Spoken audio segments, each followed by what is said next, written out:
Alwal west వెంకటాపురంలో ఉన్న కాలువను పెద్దదిగా చేయాలంటూ ఎమ్మెల్యే చింతల కనకారెడ్డి ఎమ్మెల్సీ మైనంపల్లి హనుమంతరావు అధికారులను ఆదేశించారు.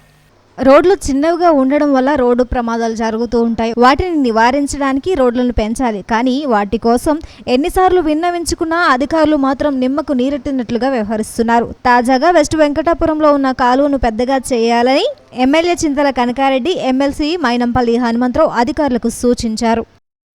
ఈ బ్రిడ్జ్ విడుతుకు ఎక్కువ చేయాలని చెప్పి ఈరోజు అధికారులను తోలుకొని వచ్చిన అందరం కార్పొరేటర్లం అందరము మన కేసీఆర్ ప్రభుత్వంలో ఇది చిన్నప్పుడు నేను ఎప్పుడో 30 ఏళ్ళ నుంచి చూస్తున్నా. బస్సులు 2 బస్సులు పోవాలంటే వీళ్ళకి కష్టమవుతుంది. ఈ బ్రిడ్జ్ గురించి వాటర్ వర్క్స్ దయచేసి ఇక్కడక్కడ 10 ఫీట్లు ఎక్స్పాండ్ చేస్తే ఇక్కడ నుంచి మొత్తం అల్వాల్ నుంచి లైలకాయ సుచిత్ర దాకా కూడా రోడ్డు ఫస్ట్ క్లాస్ అవుతుంది. కావున దయచేసి మన ఎమ్మెల్సీ సహకారంతో మనం ఈ బ్రిడ్జ్ విడుదల చేసుకుందాము. కేటీఆర్ దగ్గర తీసుకుపోయి సార్ దగ్గర సంతకం పెట్టుకొని అందరం పోయి చేస్తాం.